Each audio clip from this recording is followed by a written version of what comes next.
En este video vamos a hablar acerca del ciclo de Krebs, de las reacciones bioquímicas involucradas, de la regulación del ciclo de Krebs y de su importancia a nivel metabólico y para la salud humana. Primero hablemos del ciclo de Krebs y su papel en la respiración celular. En el caso de organismos eucariotas que viven en medios aeróbicos, la glucólisis es la primera ruta bioquímica para oxidar sustancias orgánicas como la glucosa. Etapas posteriores como el ciclo de Krebs permitirán oxidar completamente la glucosa hacia dióxido de carbono y agua. A esas etapas del catabolismo que se dan en la mitocondria con condiciones aeróbicas se les llama en conjunto respiración celular. El término se da porque las células utilizan oxígeno para generar energía y dióxido de carbono. La respiración celular se da en tres etapas principalmente. En la primera etapa, moléculas como la glucosa, ácidos grasos y algunos aminoácidos son oxidados por una serie de reacciones bioquímicas para dar lugar a fragmentos de dos carbonos en la forma del grupo acetil de la acetilcoenzima A. Luego, en la segunda etapa, los grupos acetil entran al ciclo de Krebs, que por medio de una serie de reacciones catalizadas por enzimas, estos grupos acetil se van a oxidar a dióxido de carbono. La energía que se libera en el ciclo de Krebs es conservada en la forma de transportadores de electrones reducidos, denominados NADH y FADH. En la tercera etapa, los electrones que se conservaron en el NADH y FADH son transferidos al oxígeno, que es el aceptor final de electrones. Esto se da en la cadena de transporte de electrones. En este proceso de transferencia de electrones se libera alta cantidad de energía que va a ser conservada en la forma de ATP. A este proceso de formación de ATP se le denomina fosforilación oxidativa. Ahora hablemos de las reacciones bioquímicas de este ciclo. Al ciclo de Krebs se le conoce también como el ciclo de los ácidos tricarboxílicos o como el ciclo del ácido cítrico. Es un proceso metabólico que sirve para oxidar la acetilcoenzima A y generar de esta manera energía. Este ciclo ocurre en la mitocondria de organismos eucariotas, específicamente en la matriz mitocondrial, y en el caso de los procariotas, este ciclo ocurre en el citosol. Para iniciar el ciclo de Krebs se requiere acetilcoenzima A. Ahora la pregunta es, ¿de dónde obtenemos acetilcoenzima A? ¿Recuerdas en la glucólisis en donde como productos finales teníamos dos piruvatos? Cada uno de ellos se puede convertir en el grupo acetil de la acetilcoenzima A. Esto se da gracias a la complejo piruvato deshidrogenasa, un complejo enzimático que está conformado por tres enzimas que llevan a cabo las reacciones en forma secuencial y utilizando coenzimas, en donde 4 de ellas derivan de vitaminas. Por ejemplo, el pirofosfato de tiamina o TPP deriva de la tiamina y el FAD que deriva de la riboflavina o vitamina B2. Notemos que en esta reacción hay una descarboxilación, es por eso que se está liberando dióxido de carbono. Entonces tenemos que el piruvato tiene 3 carbonos y se desprende un átomo de carbono con el dióxido de carbono, entonces vamos a tener que el grupo acetil posee 2 carbonos. Recordemos que la coenzima A es la que está unida a este grupo acetil. Aquí también se está utilizando el nicotinamida adenina dinucleótido o NAD, pero en forma oxidada, para luego liberar NADH, quiere decir la versión de este dinucleótido en forma reducida. Al igual que el NADH que se formó en la glucólisis, este NADH también va a contribuir a que se forme ATP posteriormente en la cadena de transporte de electrones y fosforilación oxidativa. Este NAD es derivado de la niacina o vitamina B3. Ahora, como primera reacción del ciclo de Krebs, tenemos que aquí ocurre la condensación del oxalacetato con la acetilcoenzima A, para formar citrato, un componente que tiene 6 carbonos. Esta reacción la cataliza la enzima citrato sintasa. Se le llama reacción de condensación porque se están uniendo dos moléculas. Ten en cuenta que el sentido de la flecha indica que es una reacción irreversible. La coenzima A que se libera en esta reacción será utilizada nuevamente por la complejo piruvato deshidrogenasa para generar más acetilcoenzima A. Como segunda reacción tenemos que la aconitasa realiza una reacción enzimática reversible para isomerizar el citrato a isocitrato, pero para ello se forma un intermediario denominado el cis-aconitato. El isocitrato se va a convertir a alfa-cetoglutarato. Aquí está ocurriendo una descarboxilación. El isocitrato tiene 6 carbonos, entonces es de esperarse que el alfa-cetoglutarato tenga 5 carbonos debido a la descarboxilación que ocurrió aquí. La enzima responsable de llevar a cabo esta reacción es la isocitrato deshidrogenasa.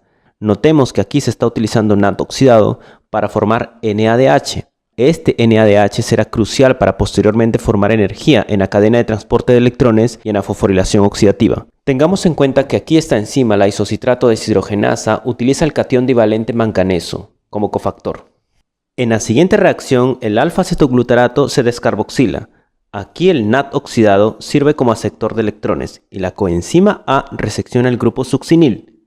La alfa-cetoglutarato deshidrogenasa se parece mucho a la complejo piruvato deshidrogenasa en estructura debido a que tiene 3 enzimas y en función debido a que cada enzima trabaja en secuencia. En la quinta reacción tenemos que de manera muy similar a la acetilcoenzima A, el succinilcoenzima A posee un enlace tioéster con una energía libre estándar de hidrólisis muy negativa. La enzima que lleva a cabo esta reacción es la succinilcoenzima A sintetasa.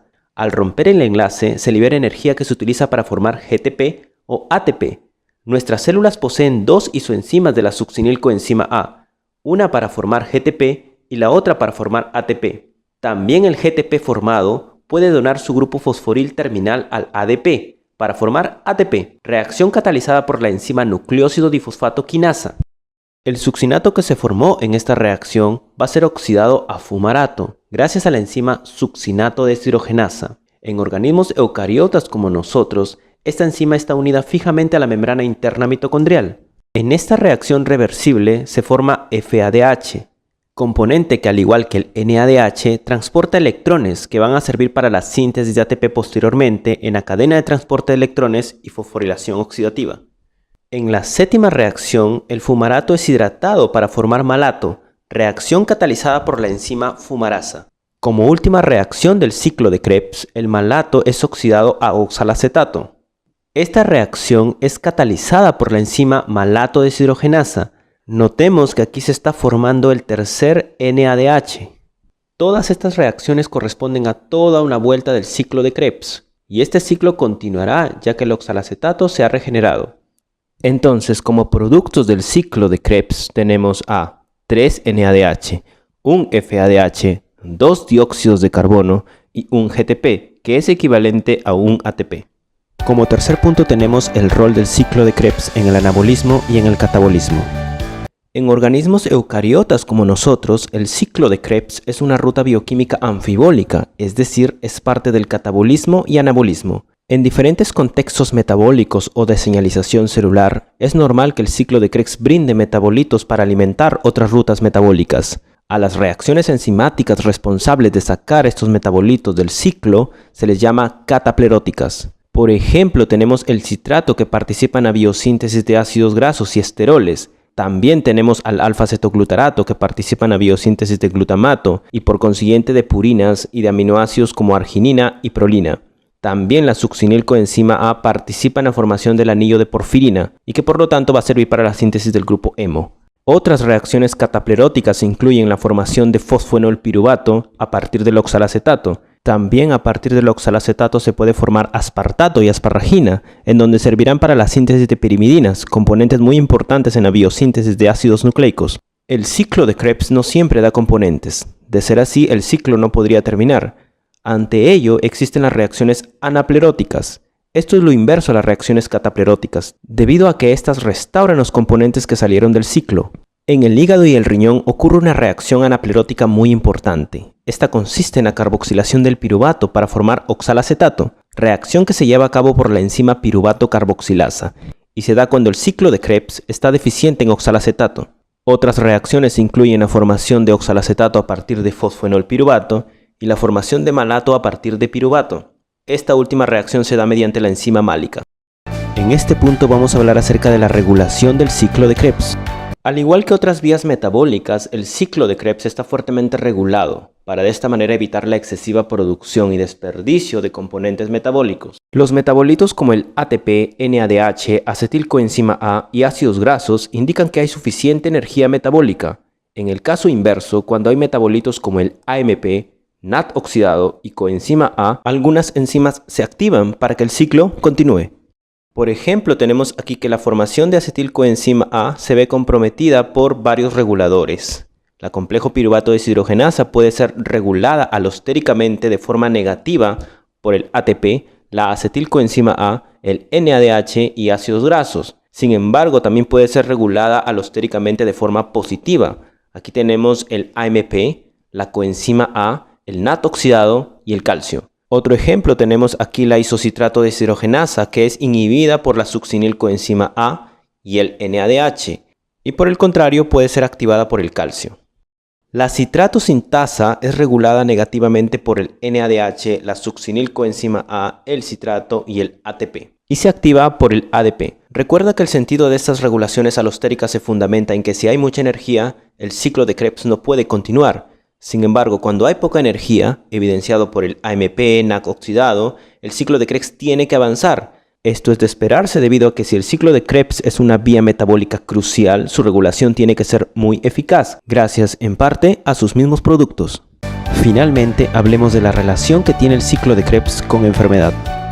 Dada la importancia del ciclo de Krebs en el metabolismo, es de esperarse que fallas en las enzimas o secuencia de las reacciones enzimáticas de este ciclo conduzcan a algún tipo de enfermedad. Podemos tener dos formas de alterar el ciclo de Krebs. Causas genéticas.